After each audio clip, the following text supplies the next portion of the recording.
on the line for them. No. And then they will call and tell us to bring money. People have been making excuses. All yesterday, what was on social media? Oh, Showore is the one doing it, they will not come. Rashid is the one doing it, they will not come. Oh, Adeyanju is the one doing it, they will not come. Oh, Ario is the one doing it, they will not come. You know what? Excuses are like shoes, and you always find the one that fits. It's time for us to stand as a nation. I'm tired of being afraid in my country. I'm tired of hiding in my house. I'm tired of paying unnecessary school fees. I'm tired of paying bills. How much is the 30K that they pay? What would you buy? A bag of rice? And that's it? And then we'll have a president who has the guts to do nothing. And yet he sent in security agents to come and intimidate us. You all should be ashamed of yourself. You all should be ashamed. Very ashamed. You all should look at yourself and let the tears pour down. Because we are killing this nation. No matter how much do they pay you? Nothing. How much is your Their bosses take all their money. They take all of their welfare. They live in dirty barracks. The child of the president and the child of the policeman should have equal rights in this country. They should have access to good quality education. Absolutely. How much is the school fees in regions where most of them have their children? You see us on the streets, you think we are hungry. That's why We're not hungry. we aren't. We are It is Buhari and his people that are hungry. The people who are stealing our money. How much is it your school They are the fees? hungry How people. much is your salary? How much do you pay for your... Come on, everybody. This is not for me alone to sing. It's for you, for me, for everyone else. We're standing tall in unity. We no go fall down together. The land is green. Oh, and we can make it greener, yeah. And we can make it greener. Oh, oh, and we can make it greener, greener, greener, greener. If we start on a big wahala, oh, and we can make it greener. If we start on a big wahala. Happy birthday, Nigeria.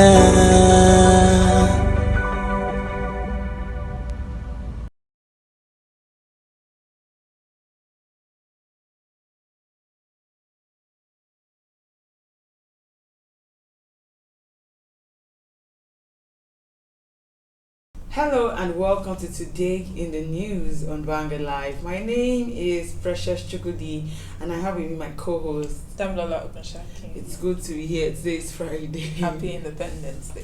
Same to you, really. Let's start up with the front pages of the paper. And main headline says 60th anniversary broadcast.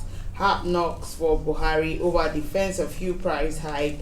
The writer says, as president says, it makes no sense for oil to be cheaper in Nigeria than in Saudi Arabia. It is slap on Nigerians. PDP says, mere sound and fury. SMBLF says, only in Nigeria a president justifies inflicting pain, hardship on citizens. JAF. No basis comparing Nigeria with Saudi Arabia. Others. TUC. Speech hollow, empty, disappointing. Ohaneze says, comparison sad, unfortunate. NLC. Ex-presidents who nearly destroyed Nigeria criticize us shamelessly. And on COVID-19 update, we have Lagos records 81 new infections as confirmed cases rise to 59,001. You can see that story on page 41. And also on page 8, those claiming to represent North, South, East are fighting for their pockets. SANUSI. Also on page 7, electricity, stop issuing threats to federal government. NUEE wants discourse. And on page 8, Nigeria at 60, protest rocks Osogbo, Lagos, Abuja. Also on page 19, federal government, state, others share 5.3 trillion naira in 8 months. And stories beneath, we have Ondo decides APC, ZLP bicker over rising violence. And lastly, on the front page of the Vanguard newspaper, we have Arewa leaders urge federal government to grant Lagos special status. And from the front page of Vanguard, move straight to the Punch newspaper. And on the front page of the Punch, it says that PDP governors attack Buhari over attack on Obasanjo, Jonathan, and Yaradua. President says ex-presidents presided over Nigeria's near destruction. Buhari's regime divisive, leading Nigeria to extreme decay, and that's coming from the PDP governors. You can see more of that on page 2. And moving on to the stories below, on page 9 we have IPOP's sit-at-home order records mixed compliance. Shell to build gas pipeline in Oyo. Police allege bandits plotting to attack Ekiti. You can see more of that on page 10. And on the stories above, federal government will complete $1.6 billion Lagos Ibadan Railway December, and that's coming from Amechi. Independence, Obasanjo absent as Gowon Jonathan celebrates with Buhari. You can see more of that on page 7. Nigerians defy a rally ban, protest tariff hike, corruption, and others. You can see more of that on pages 4 and 5. And lastly, on the front page of Punch, on page 23, we have Discos obey NEC begin 14-day tariff hike suspension. And from the front page of Punch, I will move straight to This Day newspaper. And on This Day newspaper, we have Buhari, others preach unity, hope despite challenges. The writer says policymakers, business leaders predict bright future for Nigeria. Also, President, let's chart new paths to national greatness. Says it's senseless for petrol to be cheaper in Nigeria than Saudi Arabia at 305,000, 113 rather. Minimum wage higher in Saudi. PDP replies Buhari. Also, that's all we can take on the front page of This Day. From This Day, we move straight to The Nation newspaper. And on the front page of The Nation, we have Buhari no going back on petrol subsidy removal. And marketers SANUSI back government action. PDP says don't compare Saudi with Nigeria. It makes no sense for oil to be cheaper in Nigeria than in Saudi Arabia. That's in quotes. And on page 4, we have Edopo. We are collecting the fact says is a Yamu. 9 million jobs coming as AFDB, a Microsoft partner government. And lastly, on the front page of The Nation, we have a security agent, hashtag revolution now, protesters clash, march in Lagos and Abuja. You can see more of that on page 8. And that's all we can take on the front pages of the paper. This morning, we're going on a short break where we joined in by our guest who will be talking to us via Zoom. We'll be right back.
Alright, welcome back, and if you're just joining us, it's still today's news on Vanguard Live. My name is Precious Chukudi, and I have with me my co-host Damlola Ogunseki. And we have via Zoom our guest in the studio. He's Mr. Benro Olajubi, Executive Director of Emergency and Risk Alert. Good morning, sir. It's good to have you here joining us via Zoom. Good morning.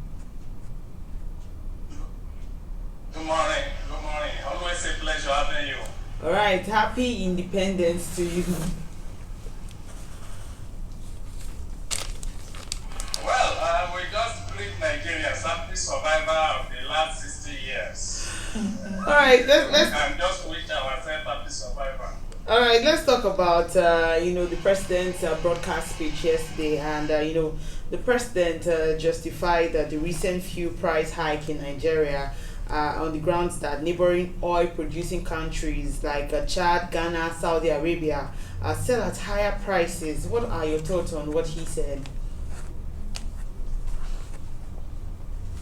Well, personally, I was ashamed of that speech because the thoughts that went into that speech, those thoughts, I couldn't fathom where they came from. Because comparative analysis is what you diligently do. You don't hang it on one economic factors. You don't hang political economic analysis on one single factor. The question that should be asked, Mr. President, is that one, Nigeria is not Saudi Arabia. Two, Saudi Arabia, like Nigeria, is oil producing country, but they don't import refined products. They are not importing the refined product. And another thing that we should put in the parameters that the president ignored is that minimum income in Saudi Arabia is 10 times that of Nigeria. In fact, putting it under the comparison he did yesterday, minimum wage in Saudi Arabia is in the region of 350,000 naira, Nigerian naira, which is more than 10 times the minimum wage you are paying in Nigeria. And all these, you should equally recognize that most states are not even paying the 30,000 naira. And combine this with all other economic issues that Nigerians are contending with, and the one unleashed on them by the federal government in form of value-added tax, which is VAT that was recently increased, the tariff on electricity, which we have been buying, the reversal for 2 weeks, we have not seen it. We still buy at the imposed rate. Aside from that, the rising cost, the inflation in Nigeria is not the same thing as in Saudi Arabia. The stability of economy of Saudi Arabia is not the same thing in Nigeria. The challenges, the sundry challenges because of the economic violence, which have resulted into social and physical violence across all over Nigeria, is not what they are witnessing in South Africa.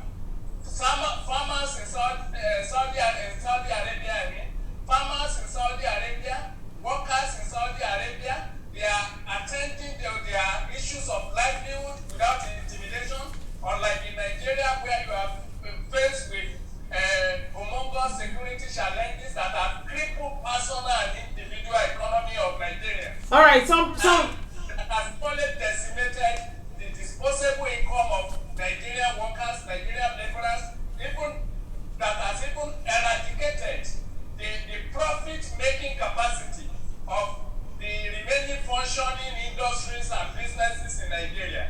So the situation, the economic climate in Saudi Arabia is not the same thing as Nigeria. The basis for that comparison, it does not exist and should not have been imported to a presidential speech of that nation on October 1. But let me equally state that what Nigeria was expecting from Nigeria on a landmark anniversary like Diamond anniversary was not responding to operational issues, was actually putting on that broadcast strategic roadmap to new Nigeria and nothing more.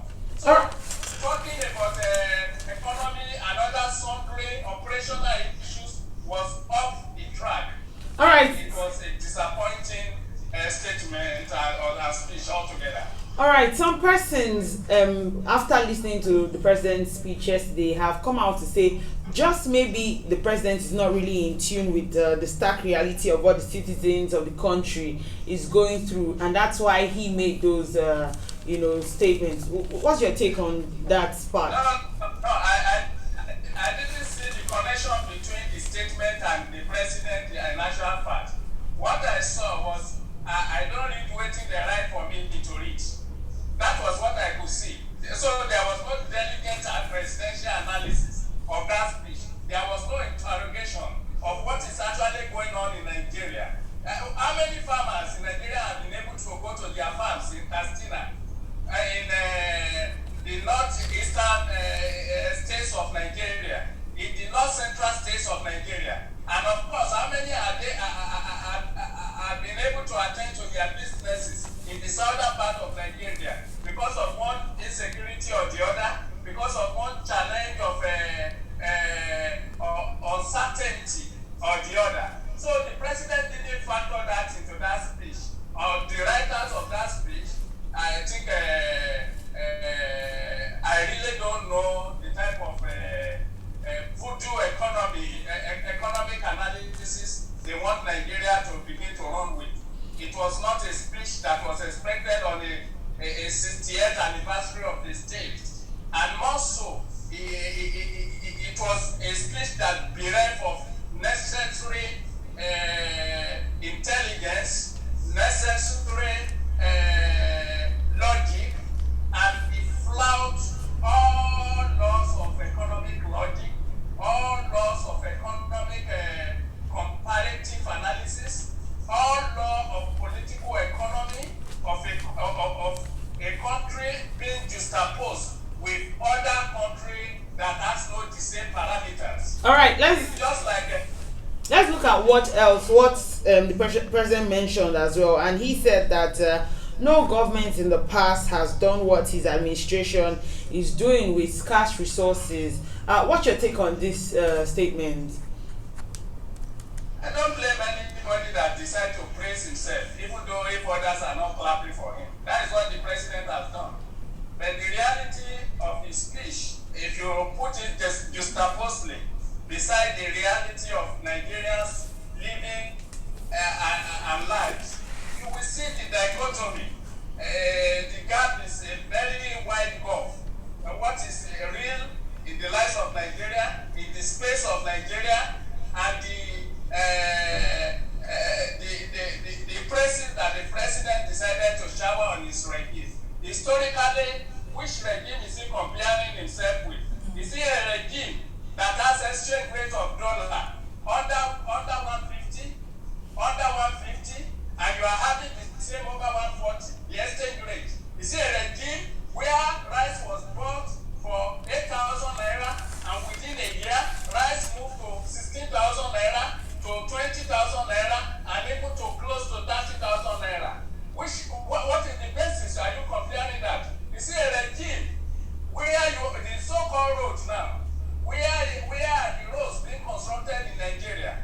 In fact, I moved from Abuja to Akure 2 days ago. I'm speaking with you from Lagos now. You look at the roads, you look at the environment, the atmosphere of fear. It is in terms of security. The president should not forget his promise. We are not concerned about his historical analysis. We are not concerned about his trend analysis. What Nigerians is after is that you have placed yourself on scale of judgment on 3 factors, on 3 issues. The issues are the economy, the issues are security, and of course the issue one of them, the remaining one, is anti-corruption.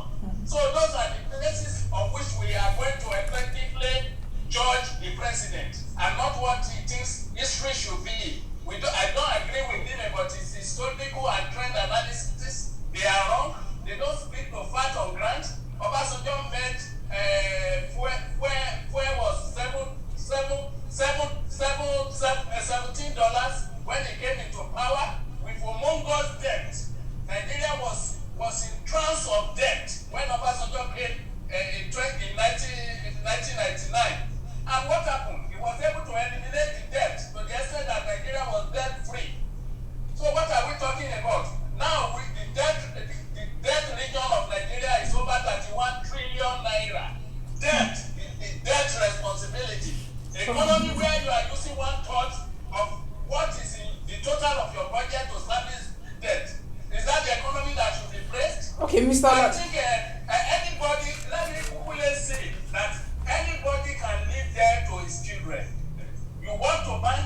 All right, we want to go on a short break. For all errors of the past.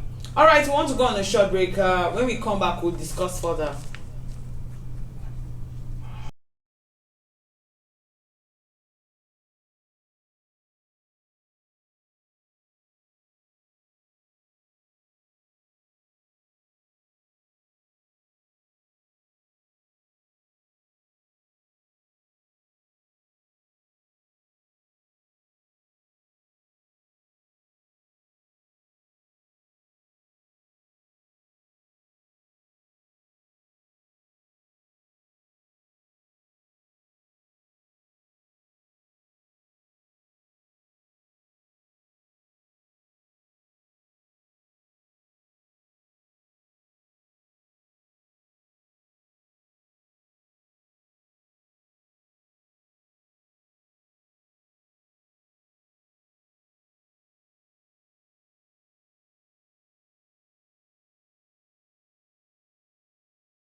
All right, you're welcome back, and we're still discussing about the issues going on in the country.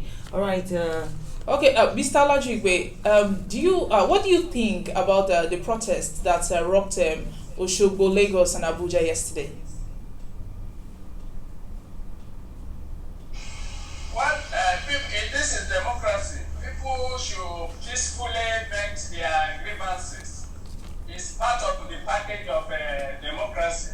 People have the right to disagree on issues. People have the right to tell their president or their government what they think the position of policies, the position of rules, the position of order should be. And if things are not working well, they should show grievances, they should exhibit disenchantment within the ambit of law, within the cloud of peace. And I don't see any big deal about it. But you clearly know that even in Lagos here, it was interrupted by the police. Though the commissioner of police have apologized to Punch newspaper, whose journalist was beaten up, injured and wounded by a policeman without provocation or without anything that called for such abuse of power, abuse of protesters, and not an abuse of those covering the journalists that were covering the protests, even in Lagos. I think what we get all these things because one, our concern in Nigeria has ever been not about the people, but about regime protection. I think it's a wrong concept in democracy. Any protest is not about the president alone. It's about the system. It's about what is working or what is not working. And the people have the right to do this. And I've said this several times. Creating unnecessary fear because people want to protest, issuing unnecessary threats, even by the police, saying that and calling some people unpatriotic because of protest is uncalled for. People does not become patriotic because they are in position of authority. Those are summer patriots. They are summer patriots because they are patriotic only when sun is shining. So Nigerians who protest are not less patriotic. They are even more patriotic than the so-called food Israeli politicians that are sitting on the table, that claim that are decide to exclusively corner patriotism out of patriotism. Okay. So I think the better we realize all this, the better for everybody. The earlier we realize it, the better for everybody. Okay, Mr. Lajigbe, the protesters demanded the resignation of President Muhammadu Buhari yesterday over alleged failure of his administration to tackle insecurity, hunger, and corruption, of course, in the land. Do you actually think President Muhammadu Buhari resigning will actually make a difference in Nigeria? Well, the issue is that when you are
right, let's look. Nothing strange about it. Let's look at the issues of electricity, and the National Union of Electricity Employees have cautioned DISCOs to stop them threatening to pull out of the deal they have with federal government to provide the nation with adequate supply of electricity. Now, do you think there are better entities that can provide Nigerians with adequate power supply other than DISCOs? It is not an issue of better entity. It is the issue of how were the DISCO recruited. All these politicians who are in power, who have humongous equity in DISCOs, humongous equity in asset distribution, even in generation, in GENCOs, and all sorts of these things. They are the same political people that we see. If you do the power analysis of those who actually behind this DISCO, they are still the same politicians who have unleashed through their money, through their portfolio investment, who have unleashed darkness on this country for a long time. How do you account for a situation that government is still funding the so-called DISCO after the so-called privatization? And now, what is the difference between NEPA and PHCM and even this DISCO regime that you have? Are the life better? Is the situation? Do we have energy in the country? What is the margin or the incremental margin of increment that they have added, value addition of this DISCO? So it is the political investment into this DISCO, the so-called investor that have not been able to make do of bright electricity in Nigeria, that has made us to believe that when we ask them to go, who will replace them? Somebody replace NEPA. Somebody replace if a system is not working, it's not working. We need to revisit all these things. Is it possible? For almost 4 or 5 years now, you have been asking them to meter the outages, meter Lagos, meter Nigeria. Have they done that? They continue to give strange bills to people. People cannot be paid because of that. You cannot have cost reflective tariff as long as you don't appreciate your work, that you have responsibility in your own work. You should look for a meter system that make it impossible for people to tap electricity and they will be able to go away with the money. So those are the things you can keep if you digitalize your operation. It is possible for you to exclude those who don't want to go through meter. If they connect, it won't work. That can be achieved, whether in long run or in short run. But the fact of Nigeria today is that we are not getting adequate supply of light. Industries are putting on. Okay, when you came into power, you said you met it at over 4,000 kilowatts. But now, what have you added? We are still talking of region of a little above 5,000. So all this look and cries about I will make electricity work. Nigerians will have 24 hours electricity supply. You have not added more than 1,000 kilowatts upon all the investment. All right, thank you very much. It's not great. All right, thank you very much, Mr. Gbinrola Jigbe. Thank you for joining us this morning, Executive Director of Emergency and Risk Alert. Thank you once again. I think he's... It's a pleasure being with you. Okay, so remember that you can equally like, share, and subscribe on all our social media platforms showing on your screen. As well as you can go on our website at www.vanguardngr.com to find out more of our top stories that are trending by the very minute. Till we come your way next time, of course, have a fantastic weekend. I mean, enjoy the weekend because you only get it for this week till then next week. My name remains Precious Chukudi, and I have been my co-host. Thank you for watching.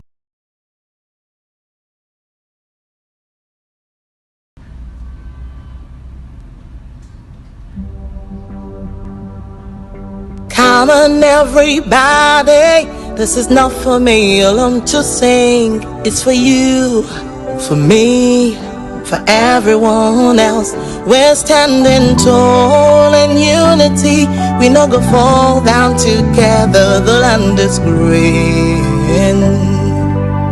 Oh, and we can make it greener, yeah. And we can make it greener.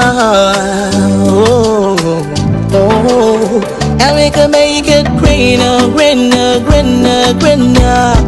If we start on a big wahala, oh,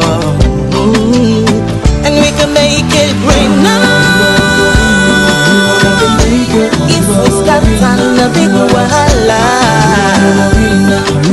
Happy birthday, Nigeria.